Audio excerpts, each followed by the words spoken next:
Good morning, everyone. Welcome to Impact Academy Online. Today, let us look at Buddhism and Jainism. Buddhism and Jainism is a very important topic in Indian history, and let us go to the PDF and see.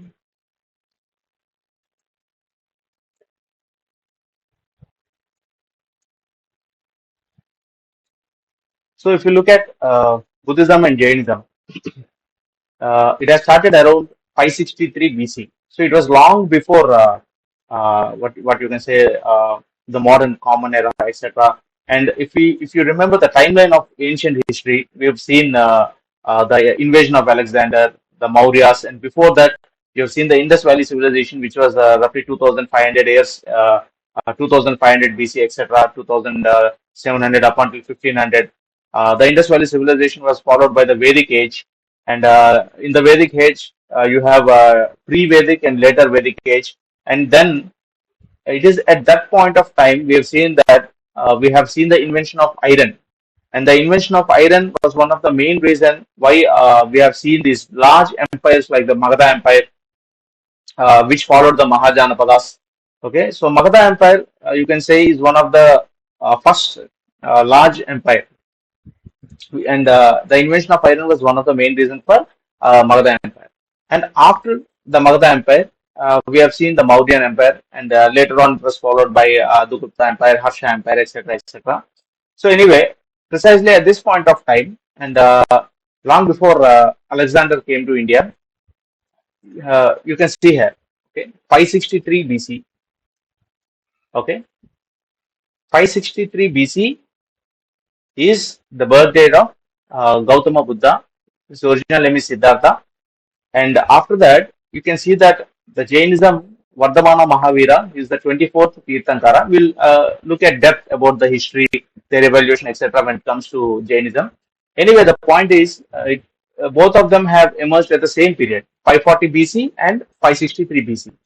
So they were contemporaries, and if you observe one important point, they both belong to royal families.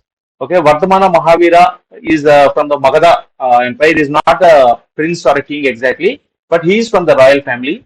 And around that period, around the 6th century BC, there were more than 40 to 60 new religions, because by that time people were kind of vexed with the existing religions, be it the Vedic religion, because of too much rituals and lot of cattle slaughter, etc. We'll look into that in depth in the Vedic period lecture.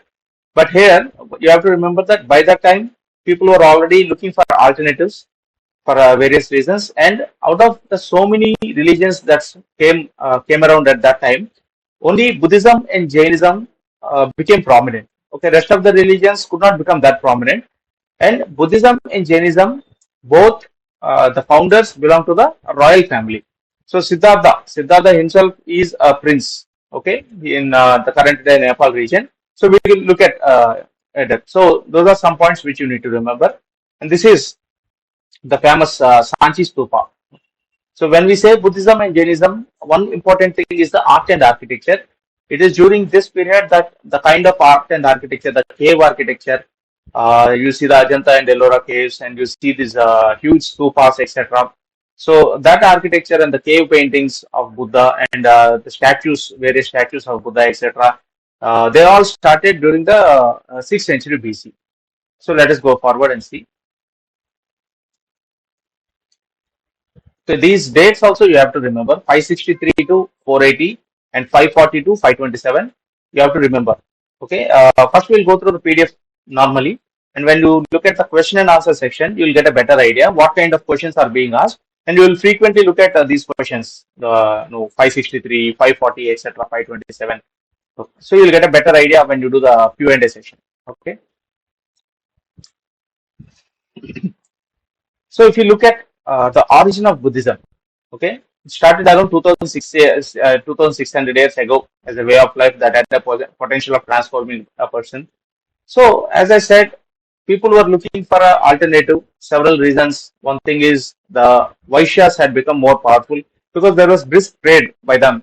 We were trading with the Huang Ho civilization in the China, and the Egyptian civilization, Mesopotamian civilization, and we were trading with Rome, Persia, etc., etc. So because trade was very strong, the Vaishyas had become very wealthy. But if you look at the Vedic Brahmanical religion, the Vaishyas have been given third position. So they were not very happy with it. And that is why, if you observe, most of the trading community actively supported Buddhism and Jainism. Okay, and they gave liberal donations, etc. The religion is based upon the teachings and life experiences of Siddhartha Gautama. Okay, later who became Gautama Buddha. So Gautama Buddha's original name is Siddhartha in 563, which we have seen already.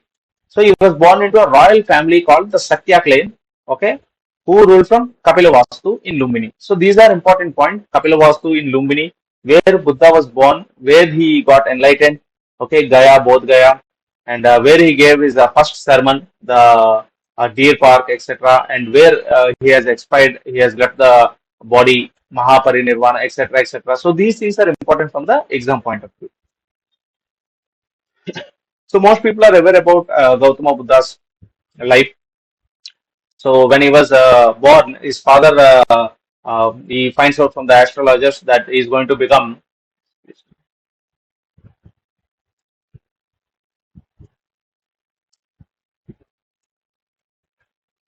Sorry, yes.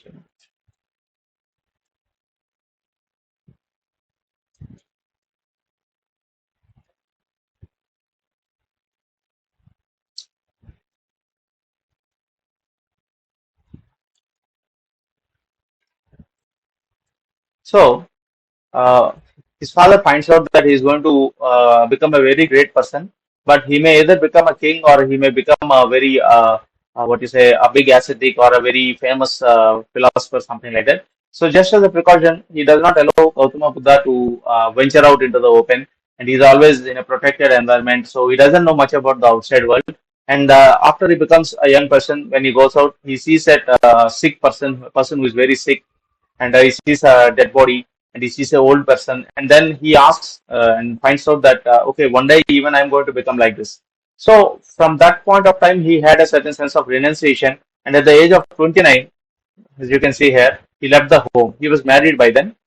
He was from a royal family, but instead of becoming the next king, he chose a life of asceticism, and from there he started wandering around. He met many gurus, and at last, at the age of after 49 consecutive days of meditation, okay, he attained Bodhi or enlightenment under the people tree at Bodh Gaya. Now, this is important from the exam point of view. Okay, the age of 29, he was born in Lumbini, Kapilavastu. Okay, and where he attained enlightenment, Bodh Gaya. Buddha gave his first sermon in the village of Sarnath. Again, that is important, which is in Benares. Okay, this is known as Dharma Chakra Parivartana. Okay, all these are important from the point of view of exam. And where he has expired is Kushinagara. So where he was born in Lumbini. Okay, he was born in Lumbini, and he attained enlightenment at Bodh Gaya. He gave first sermon in Sarnath, and he died at the age of 80 plus in Kushinagara. Okay, he died because he ate some food that was given by one of his disciples. It was rotten or something, and after consuming it, he has died. And this is known as Mahaparinirvana. So apart from this, there are certain symbols that are attached. So Buddha's birth, there is a symbol. Okay, Buddha's first sermon, there is a symbol, a horse or the Dharma Chakra wheel, etc. So those are also important from exam point of view.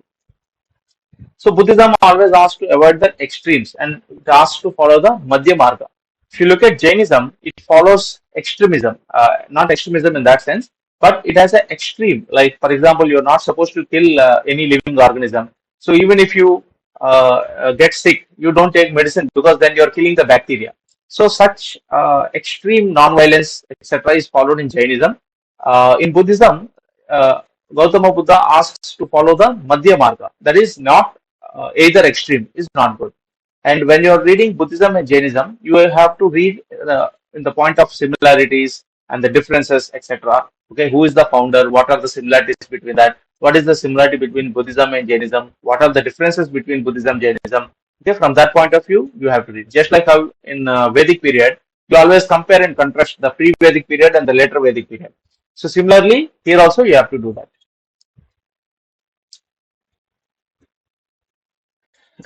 So he ascribed the Madhya Marga, okay, the middle path.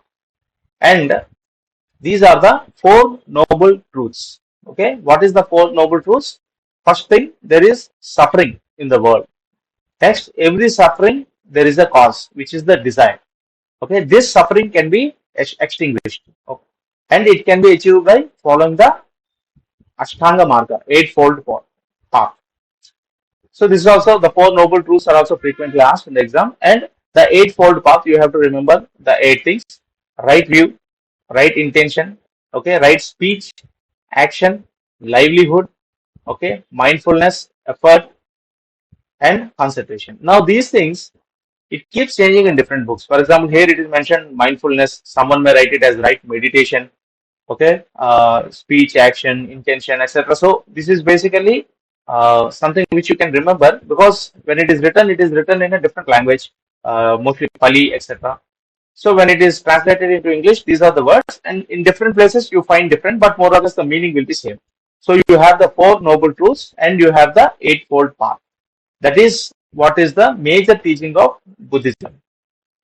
That there are four noble truths, that there is suffering, and suffering, the reason of suffering is desire, and that desire can be extinguished, and in order to do that you have to follow the eightfold path. That is the basic teaching of Buddhism. Fine. Some key points to be remembered is there is no supreme god or deity in Buddhism. So in Jainism, the issue of God is like they do not say that God does not exist, etc. So the God may exist, but he is placed lower than the Zena in Jainism. In Jainism, the Zena or the supreme conqueror is higher than the gods. In Buddhism, it is called agnostic. That is, they are silent about God. And in Buddhism, rejected the authority of the Vedas. But they did not reject the concept of what you say. The soul traveling from one life to another, what we call that the life cycle, that is not rejected, but Buddhism has rejected the Vedas and it is silent about God. Okay, so these points you have to remember. And five precepts, okay, and to refrain from is violence, ahimsa, and stealing, asteya, sexual misconduct, so basically brahmacharya, and lying or gossip, taking intoxicating substances. So even these things, you may find different terms in different places. As I said, some people may write it as the original Sanskrit terms or the Pali terms, asteya and ahimsa, etc., etc. And someone may write it a bit differently. But more or less, the five precepts are this one: non-violence, non-stealing, brahmacharya, that is no sexual misconduct, non-lying, no gossip, okay, and not taking any intoxicating substances. And also one important thing is the major Buddhist text, language and literature which we see. So the Buddhism, the main language that is used is Pali. Pali, and in Jainism, the language that is used is Ardha Magadhi. So these are important. If you observe, by the time the Brahmanical, what you say, religion, the Vedic religion, the main language is Sanskrit. But Sanskrit is only the few elite, the few well-educated, learned poets, scholars, etc. They used to learn Sanskrit. The common people used to have these languages of Pali, Prakrit, etc. So one of the reasons for Buddhism and Jainism to gain so much popularity is because they used local languages. Because they were able to teach in the local languages, the masses were able to readily accept the religion. Okay, he was oral, he taught for 45 years, etc. And in Buddhism, they say Buddha and Sangha. Okay, the Sangha means the group of monks. Okay, and his teachings, Buddha, his teachings, and the Sangha, they are all important. These councils, Buddhist councils, are also very important. Okay, as I said, the language that was used by Pali. So when you say Buddhism, mostly the language is Pali. When it is Jainism, it is Ardha Magadhi. You have to remember these things. And Buddhist literature is usually in the form of these Petakas. Okay, Vinaya Petaka, Sutta Petaka, Abhidhamma Petaka. Vinay Petaka, Sutta Petaka, and Abhidhamma Petaka. Usually, questions will be asked like which is the last Petaka to be compiled. So, and you can say Abhidhamma Petaka, or they will ask these Mahavamsha, Deepa Vamsha, etc. So, basically, you have to identify the names. Okay, you have to look at the name and identify whether it is Buddhist literature or Vedic literature or Jain literature. It is easy. Vedic literature will be like Mudra Rakshasa, Abhigyan Shakuntlam, Kumara Shambhavam, etc. These type of names will be in Sanskrit. So when you have Vinay Petaka, Sutta Petaka, Abhidhamma Petaka, Mahavamsha, Deepa Vamsha, these Suttakas, Petakas, etc., they belong to the Buddhist literature. So you have Divya Vadana, Deepa Vamsa, Mahavamsa, Milinda Panha, etc. So it is from this Deepa Vamsa and Mahavamsa, etc. This Buddhist literature also we get to know about lot about the Mauryan Empire. And we have already seen in the Mauryan lecture how the Buddhists have tried to elevate the Mauryan, like be it Ashoka or Chandragupta Maurya, etc. The Vedic religion tries to downplay them. They say they are from a lower caste. But the Buddhist texts say that the Mauryans are from a higher caste. They say it's from a royal family. And because Ashoka is a patron of Buddhism, they might be trying to elevate the Mauryans. Anyway, so the Buddhist literature also plays a very important role in identifying the history of this Mauryan, etc. So these councils are very, very, very important. Frequently questions are asked regarding these councils. There are four major Buddhist councils. Okay, you have to remember some key points in these councils from the exam point of view. Okay. So first council, it was held soon after the Mahaparinirvan, basically the death of Buddha. So 483 you have to remember. Second council 383, third council 250, and fourth council 72. So you have to remember the dates very clearly. First council is 483, second council is 383, third council is 250, and fourth council is 72 days. If possible, you have to keep an order or keep it in a table, and literally you have to by heart these things. These things will be asked. And next thing you have to look at is the location and the patronage of which king, and from the Buddhist side, who is the leader, who is the Buddhist leader who has presided over the council. So this is under the patronage of King Ajatasattu. Okay, and where it was held? It was held in Rajagriha. The second council, it was held under the patronage of Kalashoka, and it was held in Vaishali in Bihar. Third was held under the patronage of Ashoka, and it was held in Patliputra. Okay, fourth was held in Kashmir, Kundalavana, Kashmir, and it was presided by Vasumitra. Sorry, the patronage of the king is Kanishka of the Kushan Empire. Okay, Kanishka is also famous, or the Kushans are also famous for giving the purest gold coins. That is a very standard question that is frequently asked. Keep it in mind. So now we have seen the dates 483, 383, 250, and 72. And we have seen the places. Okay, first one is in remember, third one is Ashoka. It is easy to remember because Ashoka is very prominent, everyone knows. So remember, third one, Ashoka. Okay, third one, Ashoka. And Ashoka obviously his capital is Patliputra. So those two are very easy to remember. So from third, because this is already 250, these first two are easy to remember, 483 and 383. They have a certain rhyme to it, right?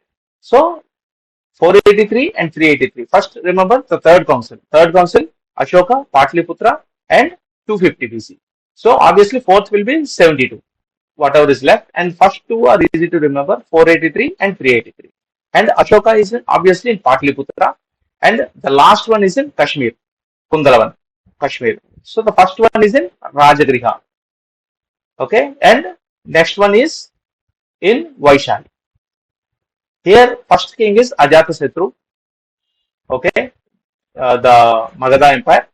Next, Kalashoka, followed by Ashoka, followed by Kanishka. Next, also you have to remember who is from the Buddhist side. First one was presided by Mahakashyapa.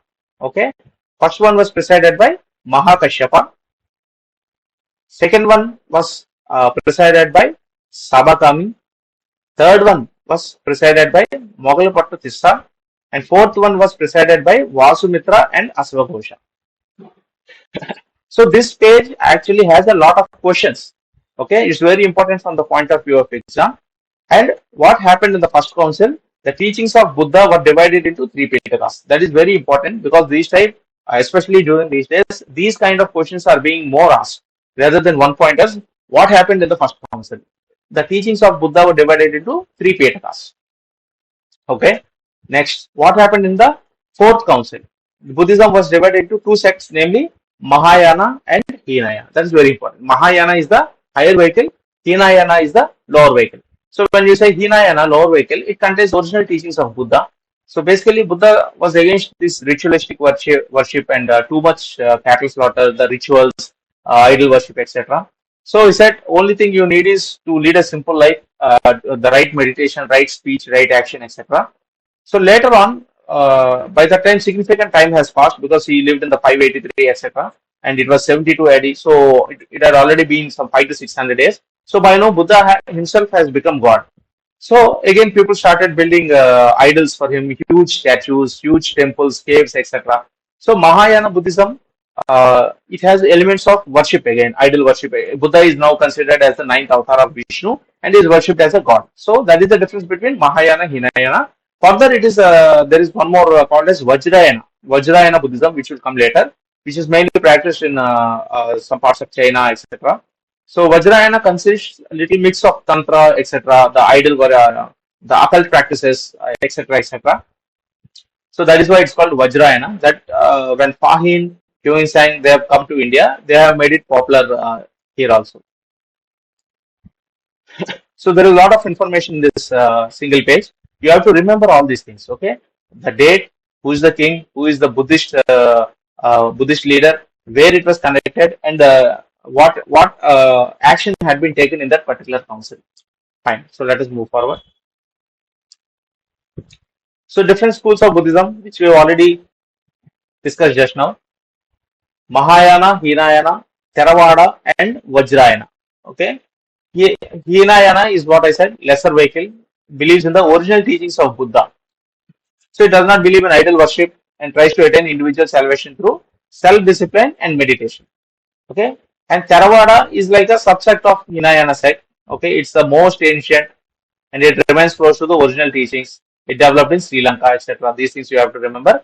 And Mahayana is the higher vehicle or the greater vehicle. So it believes in the heavenliness of Buddha and idol worship. Okay. And Bodhisattvas embodying Buddha nature, etc. It originated in North India and Kashmir. Basically, it deviated from the original teachings and started treating Buddha as the God himself, and everything, idol worship, ritualistic worship, everything started during and Mahayana. The next thing is Vajrayana. Vajrayana, as I mentioned, it has tantric occult practices, tantric Buddhism, etc., etc. And it developed in India around later on 900 CE. It had esoteric elements also and ritualistic worship, etc. Zen is, you can say, it's a part of Mahayana that it's a Chinese version. You can say it was practiced in China.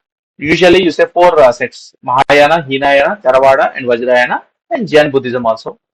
Meditation is the most distinctive feature of this Buddhist tradition.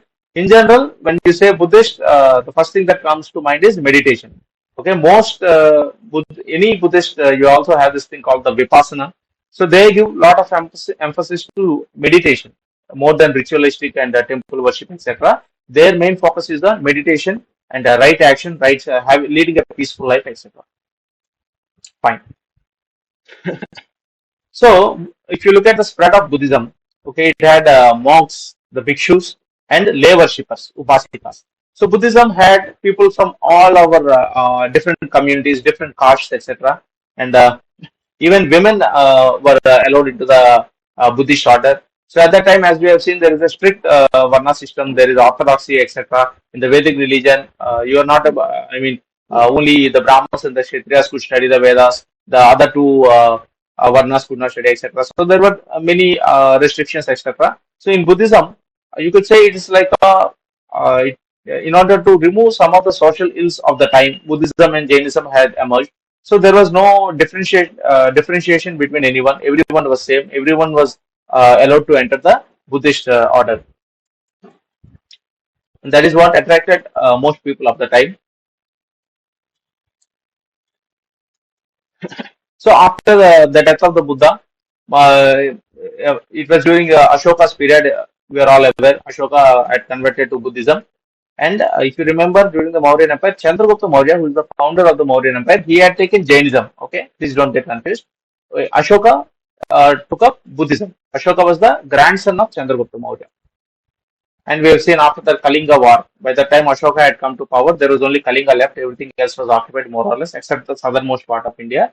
So in the Kalinga war, there was a wide bloodshed, and after that he had what you say given up conquest by war and adopted conquest by Dhamma. That is replacing the Berigosha by Dhammakosha. And he sent. We have already seen the third Buddhist council. Okay, this is very important. Ashoka, third Buddhist council. From there, you can construct the first, second, and fourth easily. So remember, third Buddhist council by Ashoka, and he sent missionaries, he even sent his daughter, etc.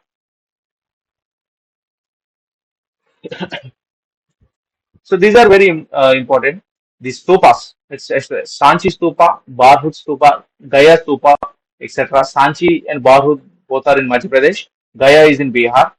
Okay, and also you have these Buddhist universities, Takshila, Nalanda, Vikramshila. They're very famous universities, and people from all over the world used to come there and study. And Pali is the language that is used majorly in Buddhist literature. So these are some points which you have to remember. Okay, from exam point of view. So if you look at this, this is what I was mentioning. You have to remember the symbols also. Okay, see this is Lumbini. Lumbini. Buddha was born. Okay, in 563 BC, and you can see. Let's try to. Okay, fine. So elephant is the symbol. Okay, and at the age of 29, he had moved out, which horse is the symbol, and he got enlightened at Bodh Gaya. People tree is the symbol, and he gave his first sermon at Deer Park in Varanasi, Sarnath, and he preached most of his lectures at Rajgir and at Shravasti also. Shravasti was the capital of Koshala, and Kushinagar is the place of his death. So this is Barhut Stupa, very important. Sanchi Stupa, Barhut Stupa, and there is one stupa in Amravati in Andhra Pradesh, and this is the Amravati Stupa in Andhra Pradesh, and this is the stupa in Indonesia. Okay, you can see even in Indonesia, etc. In Southeast Asia, Buddhism is very famous, and many of these stupas are present elsewhere also. So Buddhism is one religion which was born in India, but it could not sustain in India to an extent. There is hardly the number of people who practice Buddhism is very less. But outside India, especially in the Southeast Asia, Buddhism had become a very prominent religion. Jainism, on the other hand, has survived in India, though in pockets it has a very strong influence. So if you look at this is Angkor Wat, which is in Cambodia, and this is Borobudur in Indonesia. They are two Buddhist temples, basically Hindu temples. Angkor Wat, you could in Angkor Wat you could see uh, some of the sculptures of Mahabharata, etc. And also you can see sculptures of Vishnu Murti, and then you can see Buddhism also. Basically, there is a mix of both. Maybe it was a Hindu temple first, later converted to Buddhist, or other way around, whatever. So these are two very prominent temples outside India. Okay, in India, we have so Ajanta, Ellora caves, etc. So many stupas, viharas, chaityas. Outside India, this is more prominent. Angkor Wat and Borobudur.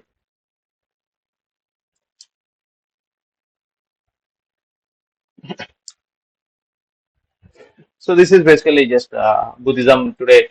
We can see that it acts as a soft power also, because there are the government is also trying to develop a Buddhist circuit, especially people who come from China or Indonesia, etc. Buddhists who come from outside, they can go through all this Bodh Gaya, Gaya, etc. Visit all the places related to Buddhism. Okay, and again there are several cultural programs, and Kushinagar International Airport in Uttar Pradesh. The airport was named Kushinagar.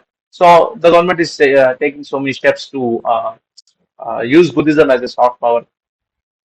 These are some of the current affairs you can see. The Prashad scheme. You can just pause and go through this. Okay, what is currently happening from the point of view of Buddhism. This is also fine. So now let us see Jainism. So in Buddhism, what we have seen about the background of Buddha, how he was from a royal family. He was born in Nepal, and he had come and got enlightened at Bodh Gaya, and he gave his first sermon at Sarnath, and Kushinagara in Uttar Pradesh was the place where he had attained Mahaparinirvana. You have seen the Four Noble Truths and Ashtanga Marga, the Madhya Marga, Eightfold Path, Ashtanga Marga, etc. And we've also seen about various symbols, various stupas, etc. So those are all the four councils. The four Buddhist councils are also very important. So that is Buddhism from the exam point of view. Now let us look at Jainism. Jainism is one important topic. So this you have to remember, Vardhamana Mahavira 540 to 468. Now, Vardhamana Mahavira is the 24th Tirthankara. Okay, that means there are already 23 before him, but how much of it is actual and how much of it is mythical is that there is some confusion. Anyway, Vardhamana Mahavira is considered as the actual founder of Jainism, the one who spread Jainism the way it is today. So if you look at his, he was born in Kundagram, okay, near Vaishali, in a Kshatriya family. So he also belongs to a Kshatriya family. So we already discussed that they both belong to a royal family, and because they were from the royal family, they were able to get some help, from the ruling people, and they were able to spread their religion, because there will be the Brahmins play a very important role in administration, and these religions are kind of challenging their supremacy. So they will obviously have some form of friction between them. So in spite of that, Buddhism and Jainism, they were able to sustain. Where other religions, there are so many other religions, Ajivikas, etc., etc. More than 40 to 60 religions was there, but only Buddhism and Jainism have survived. Okay. So interestingly, his father's name is Siddhartha. You see, Gautama Buddha's original name is Siddhartha, and Vardhamana Mahavira's father name is Siddhartha and Trishala, and she is the sister of the Lichavi chief Chataka.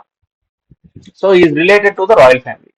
He married Yashoda and gave birth to daughter. All these things you may not exactly ask in the exam these days. Anyway, so and at Pavapuri near Rajagruha. In Buddhism, we have said Buddha is expired in Kushinagara in Uttar Pradesh. In this case, Pavapuri in Rajagruha.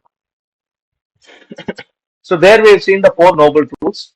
Life is full of suffering, etc., etc. Here, the three ratnas of Jainism is right faith, right knowledge, right conduct. Basically, it is remembered as KFC. Easy to remember. Okay, right knowledge, right knowledge, right faith, and right conduct. Basically, it is remembered like that. Easy to remember. And it taught 5 doctrines. Okay, do not commit violence, ahimsa. Do not speak a lie, asatya. Do not steal, asteya. Do not acquire property. Okay, and observe continence. This observe continence was added by Vardhamana Mahavira. It was not there initially. It was later added by him. So Jainism recognized the existence of God, very important, but placed them lower than the Jina. In Buddhism, they did not recognize God, or they were silent about it. They were agnostic. It did not condemn the Varna system. One thing you have to observe, Jainism was like they were having good relations with the Vedic religion also. In Buddhism, they rejected the Vedas, and they did not have they condemned the Varna system. Everyone was equal. So they adopted the Prakrit language, and also one of the language famous for Jainism is Ardhamagadi. In Buddhism, it was Pali language. In Jainism, it is Prakrit and Ardhamagadi. Okay, keep that in mind. Jain literature is a Prakrit and Ardhamagadi. So Jainism is an ancient religion that is rooted in the philosophy that teaches way to liberation. Okay, it's a spiritual purity, enlightenment, etc. So in 6th century, basically 540 BC, we have seen Lord Mahavira propagated the religion, and he was the 24th Tirthankara. So before that, the first Tirthankara was Rishabhanada, and the 23rd was Parshavanada, and the 24th was Vardhamana Mahavira. So Jain or Jina means the conqueror, basically who conquered his desires, his lust, his senses, everything. Who conquered the self is the Jaina, and he is superior to God according to Jainism. So he was born in Vaishali, Vardhamana Mahavira, in 540 in a village called Kundagrama. He belonged to the Yatrika clan and was connected to the royal family of Magadha. So those points, where he was born, etc., is something which can be asked in the exam. So his father Siddhartha was the head of and we have already seen Chataka, etc. At the age of 30 years, he renounced his home and became an ascetic. In the case of Buddha, it was 29 years of age, and he practiced for 12 years and attained Kaivalya at the age of 42. Okay, he delivered his first sermon at Pava. In the case of Buddhism, we have seen at where it was Sarnath. Okay, those are important. Where is the first sermon, etc. So everyone had a symbol, and Mahavira's symbol was the lion. His missions took him to Kaushala, Magadha, Midila, Champa, etc. Mostly around the current day Bihar, Uttar Pradesh, around that area. And he passed away at Pampuri in Bihar. So those points are important regarding Mahavira, uh, Vardhamana Mahavira. So causes of origin are also very important. See, Hinduism had become very rigid and orthodox. Okay, and the Varna system divided, and the Vaishyas belong to the third section. The Kshatriyas' reaction against the domination of the Brahmanas. So the Brahmanical dominance was also one of the reasons for emergence of new religions and spread of new agriculture economy. Now, if you observe, there were the Brahmanical domination was basically there were a lot of rituals, and in these rituals at that time, especially it's called Vamachara, etc. There is the concept of Bali also. So in the Bali, animals were given as Bali. So, but the agriculture economy was increasing, and the slaughter of cattle was not acceptable to everyone. So that is one of the main reason why people were interested in Buddhism and Jainism, because it advocated against cattle slaughter. And the invention of iron also is very important. So Jainism we've already seen. We've seen, remember, as KFC. Okay, that is important. And Ahimsa, Satya, Asteya, etc. We have already seen. And the concept of God also we have already told. They do not deny the existence of God, but they say that their Jina or the Jaina, the conqueror, is superior to the God. So all these are standard. See, Anekantavada, etc. is the no, you can just go through these things. So basically, you should be able to look at the name and identify. So if say Anekantavada, etc., it belongs to Jainism. If I say Depa Vamsa, Mahavamsa, etc., etc., it belongs to Buddhism. So while practicing the question and answers, you will get a better idea. You can just go through these things, Shadvada, Anekantavada, etc. There's a you're not going to too much depth about these things. So you have to remember whatever we have discussed till now. Those questions will be usually asked. And regarding the two sects, okay, Digambaras and Svetambaras. So Digambaras are those who are completely naked. Svetambara is they cover themselves with the white cloths. So there was a famine in Magadha. So because of this famine, a group led by Bhadrabahu, okay, who was the leader at that time, they moved to South India and spread, especially in the Karnataka region. Current day, if you look at Shravan Belgola, etc. And Jainism in pockets has a very strong influence in Karnataka also. And Stulabhadra, okay, Stulabhadra is the leader who stayed back, and Bhadrabahu is the leader who went to South India. So because they went to South India where there is no famine, they were able to practice the religion strictly. So those who were left back in the northern part of India in the Magadha Empire, they became a little bit because there was famine, there were no facilities. They started wearing clothes and they started eating whatever. So basically, they were not following the original teaching such so strictly. So after some time, when Bhadrabahu came back from South India, so they were saying like you're not following the what you say the teachings properly, etc. And the Svetambaras were saying because you went to South India, you had better facilities. It was fine. Here we had famine. There is hardly any food to eat, etc. So there was a clash between the Svetambaras and the Digambaras.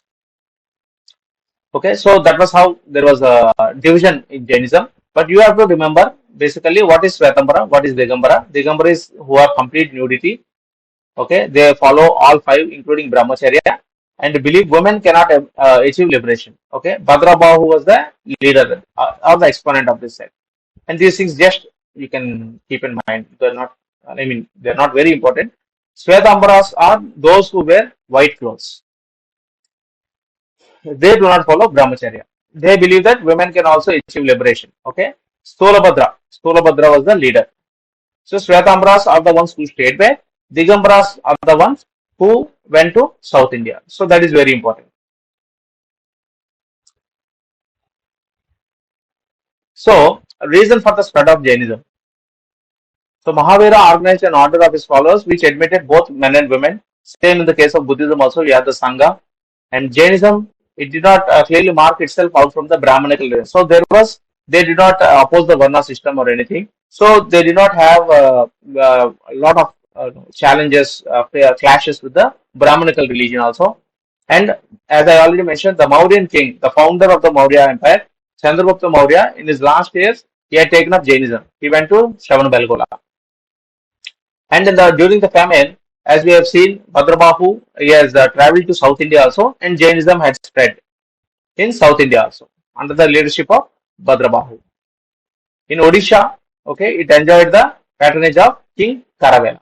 So when Ashoka went to fight in Odisha, at that time Jainism was prominent in Kalinga region, and Ashoka had later taken up Buddhism.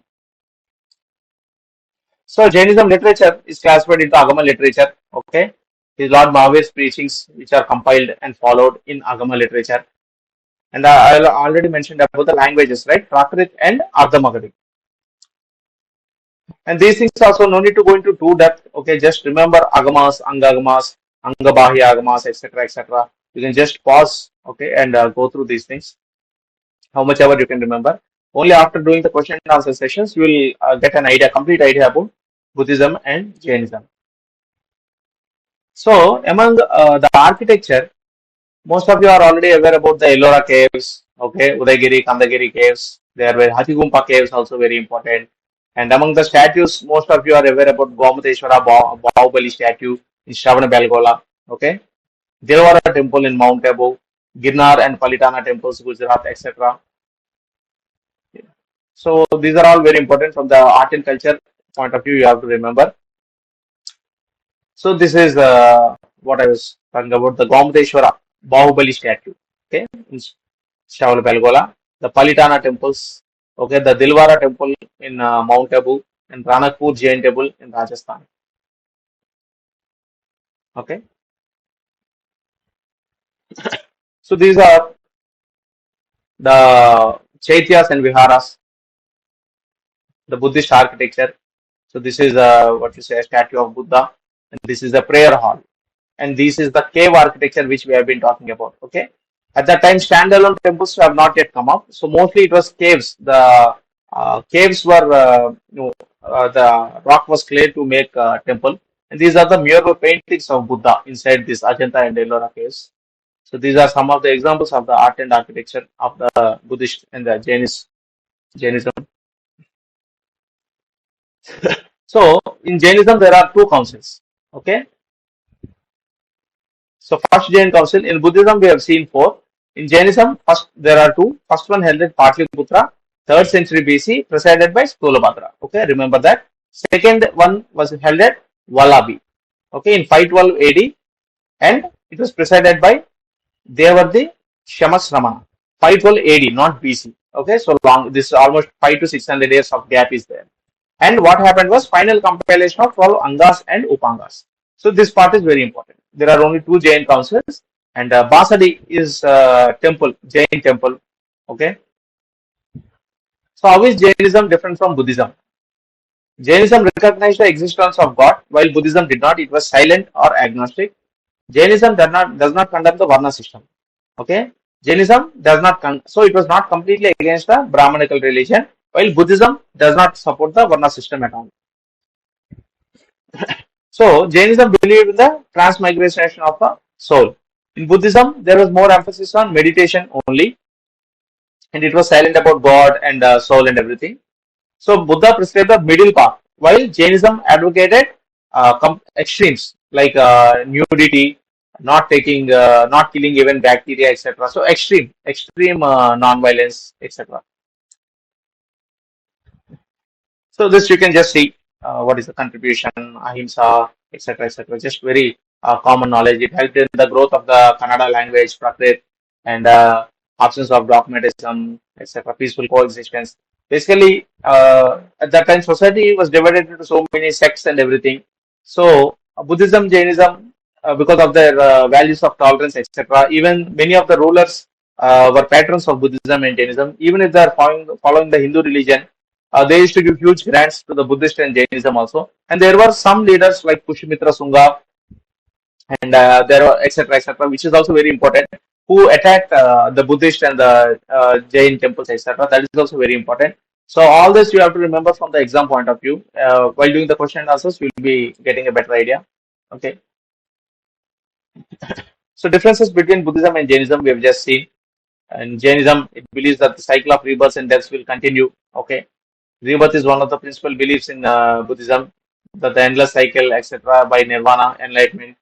Scriptures include, we have already seen, Pietakas, Sutakas, Abhigyana, Dhamma, etc. And in Jain literature, it is Agamas, Abhyagama, etc., etc. And principal teaching of Buddhism is that life is suffering, and to escape suffering, one needs to dispel ignorance, the four noble truths. Here you have the five vows and the three ratnas, the right knowledge, faith, and conduct, etc. So sin is not a concept in Buddhism. Sin is defined as harm to others in Jainism. In Buddhism, it is divided into excuse Mahayana, Theravada, Hinayana, and Vajrayana, etc. Here you have Svetambaras and Digambaras. So, and according to some texts in Buddhism, there are beings in heaven, but they are bound by samsara. They suffer less, but they are not yet achieved salvation. Just some concepts from Buddhism.